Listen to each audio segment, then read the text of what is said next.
Madame la Présidente du Conseil, distingués représentants permanents des États membres du Conseil, Son Excellence le ministre des Affaires étrangères et de la Coopération internationale de la République du Mali, mon cher frère Abdoulaye Diop, Mesdames et Messieurs, je voudrais de prime abord remercier la Présidente du Conseil et les autres membres de cet auguste organe pour l'opportunité qui m'est donnée de m'adresser encore une fois à lui. Le moment est évidemment particulier pour la mission, coïncidant avec les discussions sur le renouvellement de son mandat, ainsi que pour le Mali, qui continue de faire face à de complexes défis sécuritaires et autres. Madame la Présidente, Mesdames et Messieurs, après-demain se tiendra le référendum constitutionnel qui marquera la première étape du processus devant aboutir à la restauration de l'ordre constitutionnel au Mali.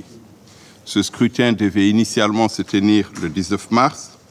Les autorités maliennes n'ont pas encore précisé ce que pourrait être l'impact du retard qui a été accusé dans la tenue du référendum sur d'autres scrutins figurant dans le chronogramme rendu public en juin 2022, les élections locales et régionales, ainsi que les législatives prévues respectivement en juin et en octobre-novembre 2023.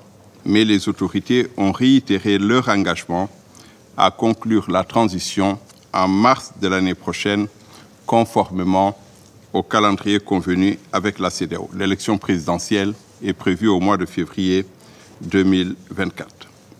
Le projet de constitution, objet du référendum, a fait suite aux Assises nationales de la refondation organisées en décembre 2021. Les discussions qui avaient alors eu lieu ont révélé une forte aspiration à la réforme, notamment une gouvernance plus vertueuse, qui a sous-tendu nombre de recommandations issues de ces assises.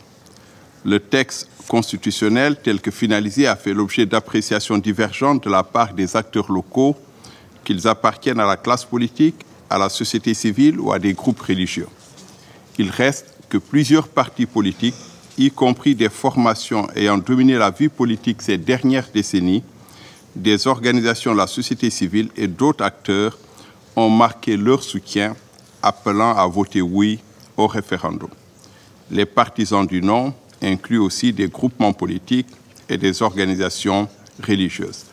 La campagne référendaire qui a commencé le 2 juin se conclut aujourd'hui.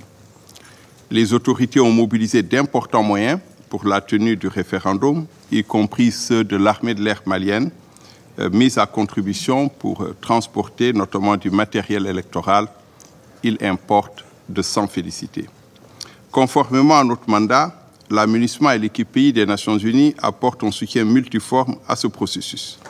Celui-ci inclut une contribution au transport du matériel requis pour le référendum, ainsi qu'au transport de personnel impliqué dans ce processus et la mise à disposition de moyens roulants et d'équipements. La formation, y compris au profit de membres de l'autorité indépendante de gestion des élections, le déploiement de 182 agents pour assister l'EJ sur le terrain et la mobilisation d'une expertise technique, un volet portant sur la vulgarisation du projet de constitution en appui au Conseil national de transition et l'accompagnement de la Cour constitutionnelle dans l'exercice de responsabilités qui lui sont attribuées. Notre implication se situe dans le prolongement du soutien que nous avons apporté à la transition depuis son lancement, y compris dans le cadre du comité local de suivi de la transition qui comprend aussi la CEDEAO et l'Union africaine. Madame la Présidente, Mesdames et Messieurs, les débats qui ont eu lieu au sujet du projet de constitution auront montré, s'il en était besoin, les liens étroits qui existent entre le processus de transition et le processus de paix. En effet, l'une des questions qui a surgi dans le cours des débats sur le projet de constitution a porté sur la mesure dans laquelle le texte prend en compte l'accord pour la paix et la réconciliation issu du processus d'Alger. Le 28 mars 2023, la coalition des mouvements de l'Azawad, la plateforme et une partie des mouvements de l'inclusivité regroupés au sein du cadre stratégique permanent pour la paix, la sécurité et le développement, ont diffusé un communiqué dans lequel ils ont indiqué ne pas se reconnaître dans le projet de constitution. D'autres mouvements signataires de l'accord ont pris des positions contraires, appelant à voter oui au référendum. Pour rappel, en décembre de l'année dernière, les mouvements signataires avaient annoncé la suspension de leur participation au mécanisme de suivi de la mise en œuvre de l'accord, invoquant ce qu'ils ont jugé être un manque d'engagement de la part du gouvernement. Des efforts soutenus ont été déployés depuis par la médiation pour surmonter ces difficultés. La visite du ministre de la Réconciliation nationale à Kidal le 12 mai a constitué une étape importante à cet égard, qui devait recréer la confiance et faciliter la reprise du dialogue direct entre les parties. Dans ce contexte, nous, MINUSMA et Algérie en tant que chef de file, avons aussi cherché à aider les parties maliennes à surmonter leurs divergences sur le projet de constitution, comme étant une expertise internationale pour faciliter une compréhension commune de la relation entre le projet de constitution et l'accord de paix. Il est ressorti de cet exercice que rien dans le projet de constitution ne s'oppose à la mise en œuvre de l'accord, y compris la prise de dispositions législatives et réglementaires relatives au cadre institutionnel et à la réorganisation territoriale. C'est dans ce contexte que la médiation, après des consultations approfondies avec les parties conduites par l'Algérie en sa qualité de chef de file et la MINUSMA, a le 11 juin publié un communiqué sur la situation. Ce texte a énuméré les éléments sur la base desquels le processus de paix pourrait redémarrer et demandé au mouvement signataire de faciliter le vote anticipé, intervenu le 11 juin, des membres des forces de défense et de sécurité maliennes dans les zones concernées du nord du Mali, et ce, dans le cadre d'efforts d'ensemble visant à assurer le bon déroulement sur l'ensemble du territoire malien du référendum constitutionnel du 18 juin. Il est regrettable que l'appel pour le vote des membres des forces de défense et de sécurité dans la région de Kidal n'ait pas été entendu. J'encourage les parties à rechercher un consensus sur les questions qui les divisent, et ce, sur la base du communiqué de la médiation du 11 juin. Comme souligné dans ce texte, les difficultés que connaît le processus de paix n'ont rien d'insurmontable et toute voie autre que celle du dialogue ne conduira qu'à davantage de souffrance pour le peuple malien et à plus d'instabilité pour la région. Madame la Présidente, Mesdames et Messieurs, la reprise du cours normal du processus de paix permettra de s'attaquer plus efficacement à la situation sécuritaire. Celle-ci reste marquée par la pression continue que continue d'exercer l'État islamique dans le nord-est du Mali, dans les régions de Gao et de Menaka, et ses actes incessants de violence contre les populations civiles. Dans le centre du pays, les groupes terroristes et les milices d'autodéfense communautaire continuent d'être actifs. Un des faits marquants de la période sous examen a été l'attaque complexe perpétrée le 22 avril à Sévaré contre une base des forces armées maliennes dans cette localité, attaque que les forces maliennes ont repoussée. Il convient de relever ici que pendant la période sous examen, les forces armées maliennes ont conduit plusieurs opérations en différentes parties du territoire malien. Il en est rendu compte dans le rapport qui vous est soumis. La MINUSMA a également été la cible d'attaque, la plus récente étant celle intervenue le 9 juin, à côté de la localité de Ber, à une soixantaine de kilomètres de Tombouctou. 2 soldats du Burkina Faso ont perdu la vie et 7 autres ont été blessés. Depuis janvier 2023, 5 casques bleus ont été tués, 31 autres blessés lors d'actes hostiles. Les civils maliens paient également un lourd tribut à l'insécurité.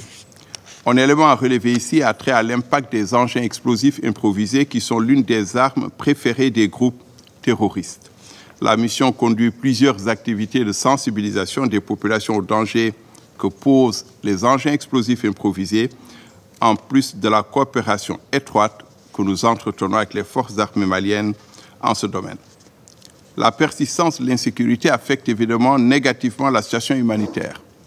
À la date de mai 2023, le nombre de déplacés internes s'élevait à environ 375 000 personnes, se trouvant pour 55% d'entre elles dans les régions du centre et 40% dans celles de Gao, Kidal, Menaka et Tombouctou. Cette année, 8,8 millions de personnes auront besoin d'assistance humanitaire dans l'ensemble du pays. Il est préoccupant de noter, dans ce contexte, que le plan de réponse humanitaire n'était à la date de mai 2023 financé qu'à hauteur de 11% des 751 millions de dollars requis. Par ailleurs, la mission a poursuivi la mise en œuvre de son mandat dans le domaine des droits de l'homme. Dans ce cadre, nous avons continué à appuyer des programmes de formation au profit de membres des forces de défense et de sécurité maliennes. En parallèle, nous avons continué à enquêter sur les allégations de violation des droits de l'homme, dont la majorité se déroule ex situ du fait de difficultés d'accès ou d'absence d'autorisation de la part des autorités. Notre note trimestrielle sur les droits de l'homme pour la période janvier-mars est en cours de finalisation et devrait être publiée vers la fin de ce mois après les consultations d'usage avec le gouvernement malien. Un des développements majeurs de la période s'agissant des droits de l'homme a été la publication par le Haut Commissariat des Nations Unies aux droits de l'homme de son rapport sur l'incident de Moura, dont les conclusions ont suscité une forte réaction de la part des autorités maliennes. Celles-ci ont annoncé l'ouverture d'une enquête. Madame la Présidente, Mesdames et Messieurs, le mandat de la MINUSMA touchant à sa fin et dans la perspective de la décision que votre Conseil aura à prendre, il est utile de porter un regard sur le bilan de l'année écoulée et de tirer quelques leçons pour la suite de nos efforts. 3 aspects me semblent importants de ce point de vue. Premièrement, et en dépit de l'environnement complexe dans lequel elle opère et des contraintes multiples auxquelles elle est confrontée, y compris les restrictions à la liberté de mouvement, la mission s'est employée à mettre en œuvre son mandat de la manière la plus efficace qui soit. Je voudrais ici mettre en exergue le soutien au processus de transition, le rôle que nous jouons dans le cadre de la médiation internationale dirigée par l'Algérie pour faciliter la relance du processus de paix et l'action conduite en appui aux partis pour le maintien du cessez-le-feu. Il est tout aussi important de relever l'action stabilisatrice de la présence de la mission dans les centres urbains et les efforts orientés vers la protection des populations civiles, l'aide multiforme apportée aux initiatives et efforts de l'État malien pour la restauration et l'extension de son autorité, les projets conduits au profit de populations civiles tant dans le centre que dans le nord, et la contribution au développement d'infrastructures. Notre réponse se veut résolument multidimensionnelle pour aider à prendre en charge les différentes facettes de la crise que traverse le Mali. Ces efforts sont certes cruciaux et constituent pour de nombreux civils un soutien précieux. Mais reconnaissons-le, nous pouvons et devons faire plus et mieux, beaucoup mieux, pour que nous puissions nous hisser à la hauteur des besoins et pour que notre action réponde mieux aux exigences de l'heure, à la demande de sécurité des populations, qui est certainement la chose la mieux partagée au Mali. À cet égard, l'on ne soulignera jamais assez le caractère fondamental que revêt la coopération de l'État-hôte, la relation de confiance bâtie ou à bâtir avec lui. Il est utile ici de rappeler l'insistance mise par la revue interne stratégique sur la MINUSMA sur la nécessité d'une relation stable et prévisible. Il y a une attente légitime du peuple malien de voir notre action produire des résultats plus importants. Et les critiques exprimées sont parfaitement compréhensibles. Mais cette efficacité accrue ne peut être que le résultat d'une coopération plus étroite, d'une relation plus confiante. Enfin, la question du mandat de la MINUSMA a continué à alimenter les discussions au Mali quant à son degré de robustesse. C'est là évidemment une question qui relève de l'appréciation du Conseil. Je voudrais pour ma part mettre l'accent sur une question moins débattue, celle de la complémentarité entre l'action de l'État malien et l'action de la MINUSMA.